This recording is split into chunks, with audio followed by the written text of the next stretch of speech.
What's up everybody, Kinetic here and welcome back to Monster Hunter World. I haven't had a lot of time to make videos for YouTube or gaming in general, so I'm kind of behind the curve when it comes to what's been going on in Monster Hunter lately. In fact, I've only just started to try the new raid boss, Kulve Taroth, yesterday. Thankfully, I've found some pretty amazing groups with players that have the fight figured out for the most part, and some of these pugs are just ripping through Taroth in as little as 10 or 15 minutes. It's pretty impressive. There are some groups that struggle though, for one reason or another, but even if Taroth got away, it didn't feel like a complete waste of time and was still fun. I even went solo one time and got a gem for my effort. Pretty awesome. There's only a few days left to try out the raid before it goes on a hiatus. I have a feeling that Monster Hunter devs are going to be coming out with more events like this, and then they'll just kind of like rotate in and out, similar to how like Zora Magdaros and the final boss of the main story kind of rotate in and out, except that these will come on like specific dates, like boom, here's this event and it's good for these days, and then, you know, then there'll be nothing and then something else will pop up. I think that'll be really fun. Before all that, I wanted to talk about my experiences with Taroth, the items, and my overall impressions from this event. First thing I thought was really interesting is the different levels of research, pursuit, and reward levels, and how it all ties together to increase your progress, your chances of success, and the loot obtained at the end of the fight.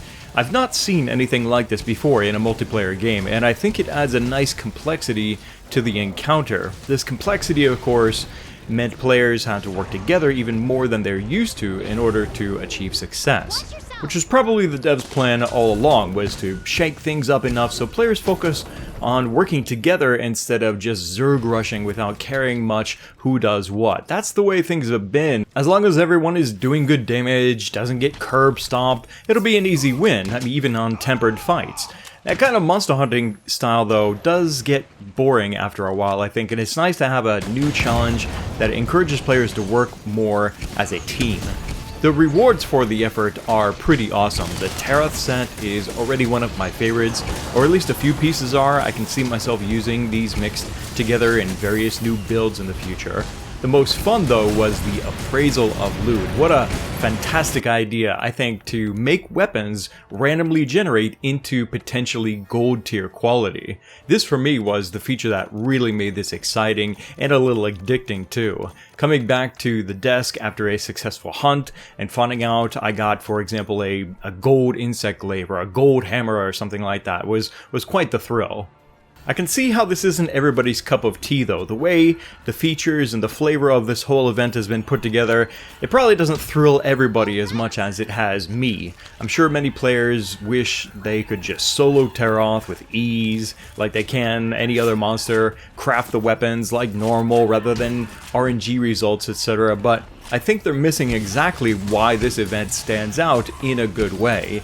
If the devs just keep throwing monsters and equipment into the game the way that they have, I think the game is really going to suffer for it, and many players are going to get bored of the game faster because everything becomes so predictable. In fact, I was thinking of pointing out how terribly predictable the loot event quests have become. Almost all the head armor events, for example, have basically the same procedure. Different monsters, but same routine of kill and pray for tickets. With Taroth, they went the right route in making a hunt with new layers of complexity and a fresh way to acquire loot. Sure, they could have just added Taroth like they did with Deviljho, but then it wouldn't feel new and interesting. It would just feel like another hunt. And that's not what Monster Hunter World needs. For the long term especially, the devs have to keep throwing things together in new ways, I think, in fresh new combinations to keep our interest. If they just keep doing the same thing, like I said, I think it's just going to become very predictable and start to get boring after a while. In terms of item balance, when comparing the new Taroth equipment to the rest, well, all the stuff that I have, for example, in my equipment box, it doesn't appear to me that there's a huge difference. The Taroth armor set and the weapons have some nice power, but haven't made all other equipment obsolete.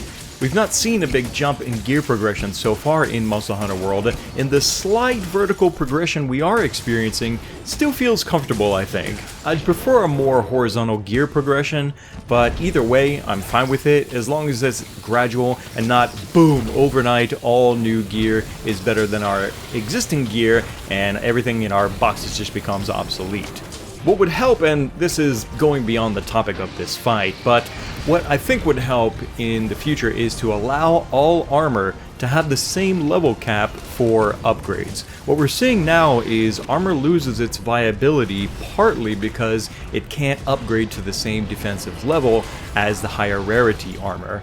It would also be pretty sweet, I think, if they came out with weapon spheres that allowed us to upgrade the base damage on our weapons, similar to how we use armor spheres to upgrade our armor. So, for example, the Great Jangras switch axe is not the greatest of the switch axes, that's for sure, but it's quite good in certain instances, but I can see it eventually just not being worth it if the vertical progression keeps going. So if we allow weapons in their final form to be upgraded with weapon spheres, and they can reach a certain tier of power that is comparable to everything else, then I think things are going to be more interesting. This would slow the rate of equipment becoming obsolete, and also make more pieces of equipment viable for endgame builds, which I think would just make things a lot more interesting, because we could keep experimenting by mixing weapons and mixing armor pieces together and stuff like that, because there's more options to do so.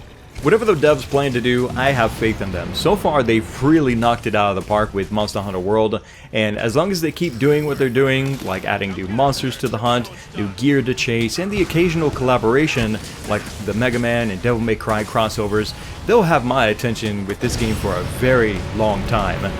That's gonna wrap it up for today's video and my impressions of the Kulve Taroth event. Overall, I think that this was a huge success. No doubt the devs are getting a lot of feedback and taking in the positives and the negatives of how this affects the game and what players thought about it and stuff like that. But this is exactly what Monster Hunter World needs. It needs stuff like this, fresh experiences, and I think that with what they're learning and the feedback that they're getting from this event, that's no doubt going to affect the next raid that they design, because like I said, I really think that they're going to just keep doing this, like maybe every couple of months come out with a new raid that cycles in and out with new gear and stuff like that, and that's great. That's, like I said, exactly what Monster Hunter World needs. I've got more weapon tutorials and other Monster Hunter World vids on the way. In the meantime, let me know what you think in the comment section. Did you have good hunts with Taroth? What's the best weapon or your favorite weapon that you've gotten so far? Mine's got to be the gold insect glaive. It looks awesome and it has some pretty sweet stats. Click the like button to support Monster Hunter World vids here on the channel, and make sure you're subscribed so you don't miss the next video. Thanks again for watching. This is Kinetic, and I'll see you next time.